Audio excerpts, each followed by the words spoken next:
Welcome, dear listeners, to Folktales by Firelight, where the ancient whispers of our ancestors meet the vibrant pulse of today's stories. Tonight, we journey back to a time when animals spoke and the world was filled with wonder.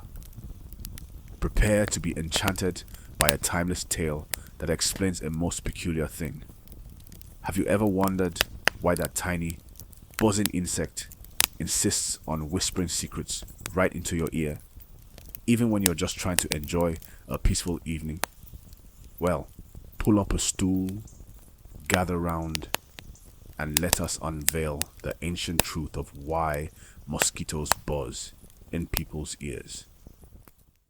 Long, long ago, in a lush, sprawling green forest, where the ancient trees touched the very ceiling of the sky, and the winding rivers flowed with crystal clear, cool water, lived a vibrant community of creatures, both magnificent and tiny. Among them was the minuscule mosquito, a creature so incredibly small, you might easily miss her if you weren't looking with the keenest of eyes.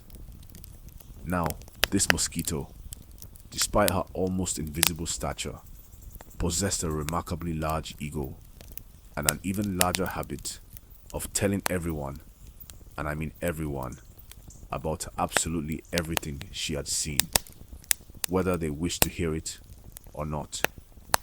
One bright, glorious morning, as the sun's warm, golden rays began to paint the forest floor, Mosquito was flying aimlessly, just enjoying the gentle breeze, when she happened to spot Iguana. Iguana, a creature of profound quietude and ancient wisdom, was minding his own business as he usually did, basking contentedly on a smooth, sun-warmed rock. He was deep in contemplation, perhaps pondering the secrets of the universe, or simply enjoying the warmth. But Mosquito, feeling particularly chatty and full of herself, zipped directly up to him, buzzing excitedly around his head. Iguana. She buzzed, her tiny voice a high-pitched whine. Have you heard the most extraordinary news? I just saw a farmer digging yams that were bigger than your head. Truly, I swear on the deepest river, these were the biggest, fattest yams you ever did see in your long, long life. Iguana, who was old and wise, and truth be told, quite tired of Mosquito's endless exaggerations and trivial chatter, was decidedly not amused. All he desired was a few moments of undisturbed peace, a quiet moment to simply bask and think. He didn't say a single word. Instead, with a sigh that barely rustled his scales, he simply twitched his head in irritation, rolled his ancient eyes in annoyance, and then, with deliberate slowness, he reached up and stuck two small, slender twigs directly into his ears to block out the incessant, annoying buzzing. Humph, he grumbled to himself, a low rumble from deep within his throat. Such utterly silly, trivial chatter. My peace is worth more than 1,000 of her foolish tales. But what Iguana, in his quest for silence, didn't know was that his simple, seemingly harmless action would unwittingly trigger a colossal chain reaction of fear and misunderstanding throughout the entire forest. Nearby, the sly and observant snake was silently slithering through the tall, dew-kissed grass. Snake, with his keen senses and ever-watchful eyes, immediately noticed the peculiar side of Iguana, putting twigs in his ears. Snake mused to himself, his forked tongue flicking out. That's extraordinarily odd. Iguana never, ever does that unless there's something truly dangerous, something very terrifying, lurking about. What could make the wise Iguana so afraid? Snake, being naturally cautious and prone to worst-case scenarios, was now thoroughly, truly alarmed. Filled with a sudden, overwhelming dread, Snake made an instantaneous decision. He must hide immediately. He quickly located an old abandoned mouse hole, far too small for his long body. But in his panic, he squeezed himself deep inside, out of sight. He coiled himself up tightly, his body trembling with intense fear. What could be so unbelievably terrifying? He whispered to himself, his scales rustling nervously, that even wise iguana, who fears nothing, takes such desperate cover. It wasn't long before the quick-footed rabbit hopped by, his nose twitching, eagerly nibbling on some fresh, crisp, dew-kissed grass. Rabbit, with his incredibly keen senses and perpetually twitching nose, instantly noticed the peculiar sight of the mouse hole and the unusual way it seemed to be occupied. Wait a minute, he thought, his ears swiveling nervously. That's a mouse hole, far too small for Snake. Why in the world is Snake hiding in there? He never hides, unless something truly monumental is wrong. Rabbit's logical mind quickly jumped to a terrifying conclusion. Snake must be fleeing from something monstrous, something truly enormous and overwhelmingly terrifying. His little heart began to pound, a frantic, thunderous rhythm in his chest. Panic-stricken, Rabbit darted off, his powerful hind legs propelling him forward, running as fast as his strong body could carry him, deeper and deeper into the dense green heart of the forest. He ran so fast, he was a blur, kicking up dust and causing a loud commotion in his wake. He sped past the large, graceful crow, who was perched majestically on a high branch, quietly observing the bustling world below. Crow, with his sharp, intelligent eyes, watched Rabbit flee in such a wild, frenzied panic, a sight he had never witnessed before. "Good heavens!" called Crow, his voice a sharp, alarmed cry. Something truly dreadful must be happening. Something absolutely catastrophic. If calm, sensible Rabbit is running like that, he's usually so composed, so unhurried. Crow, a creature of solemn duty and deep responsibility, knew in his heart that he absolutely had to warn the king of the entire forest, the mighty, fearsome lion.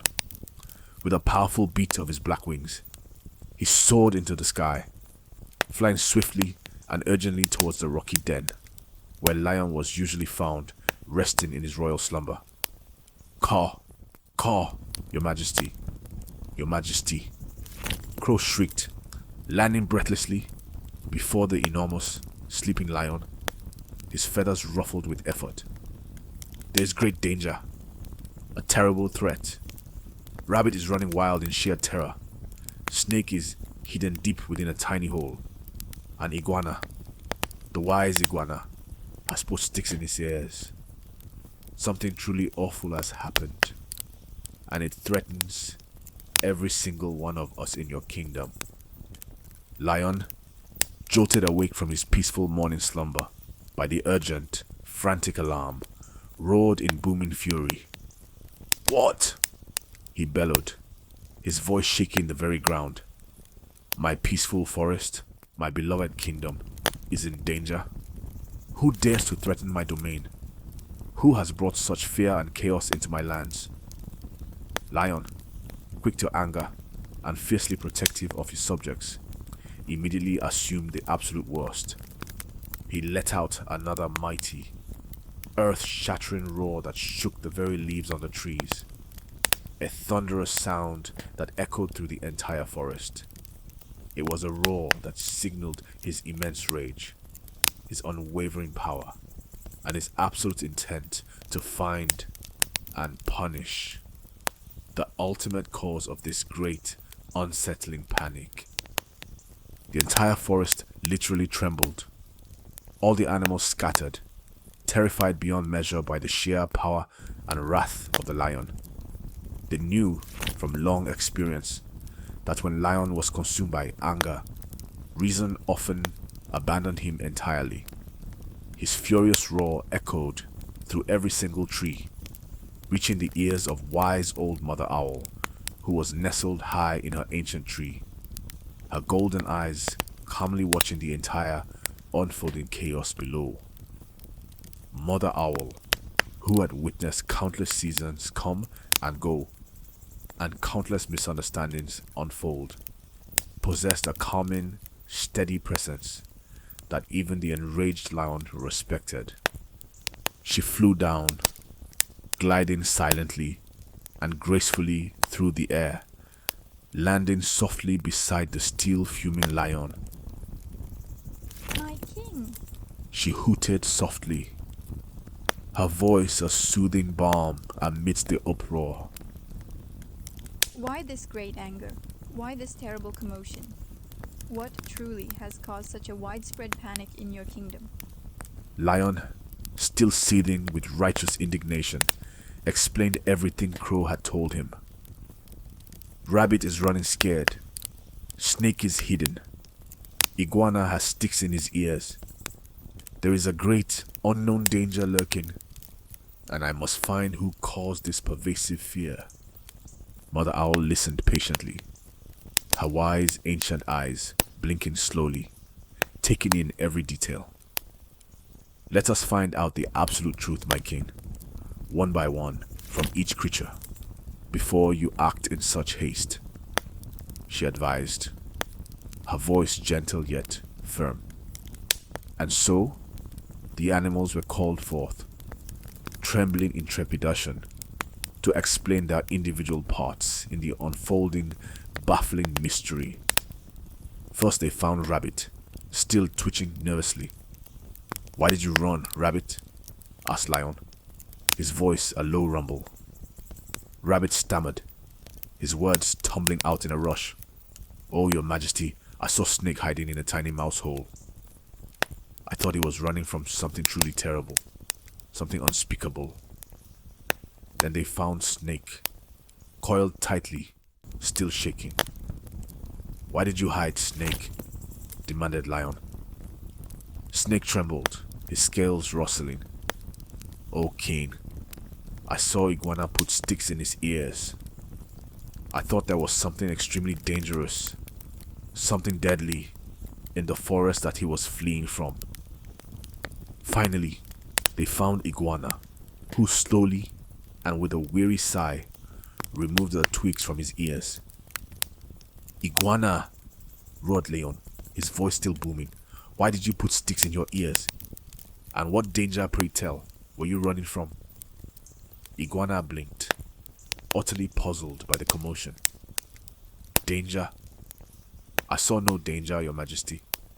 I put sticks in my ears, simply because that noisy, chattering mosquito would not stop buzzing about giant yams. She was incredibly irritating me. Her ceaseless buzzing was unbearable." A profound silence fell over the entire forest. Lion's great powerful roar slowly died down to a low, embarrassed grumble. The entire widespread panic, the pervasive fear, the widespread chaos, all of it, every single bit, had been caused by nothing more than a tiny mosquito's boast about yams and a series of increasingly elaborate misunderstandings. Lion was absolutely furious, not at the other animals, but at the minuscule mosquito, who had managed to cause such an enormous ruckus and fear with her incessant, irritating chatter.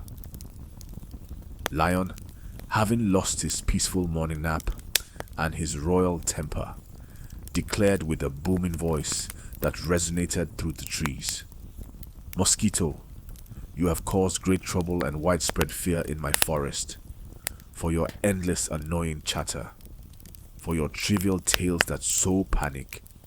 You shall be forever punished. From this very day forward, wherever you go, you shall be unwanted. You will be despised. And because you disturbed the peace, the entire piece of my kingdom. You will always be a nuisance to every living creature. And that, my dear friends, is why, to this very day, the mosquito goes around buzzing constantly in people's ears. She is not trying to tell you about giant yams anymore, or great secrets. No, she is forever going around, tirelessly whispering. Is everyone still angry with me? Am I still a nuisance? And that, my friends, is why, whenever you hear that tiny, insistent buzz, you instinctively swat at it. Because no one, absolutely no one, wants a constant, annoying reminder of the little creature who caused such a truly big misunderstanding in the great, peaceful forest. And so ends our tale for today. I hope you enjoyed this enchanting journey into the rich, vibrant tapestry of folklore. Join us next time on Folktales by Firelight for another captivating story that connects the timeless wisdom of the past with the dynamic rhythm of the present. Don't forget to like this video, subscribe to our channel, and ring that notification bell so you don't miss our next adventure. Until then, keep listening, keep learning, and keep the stories alive.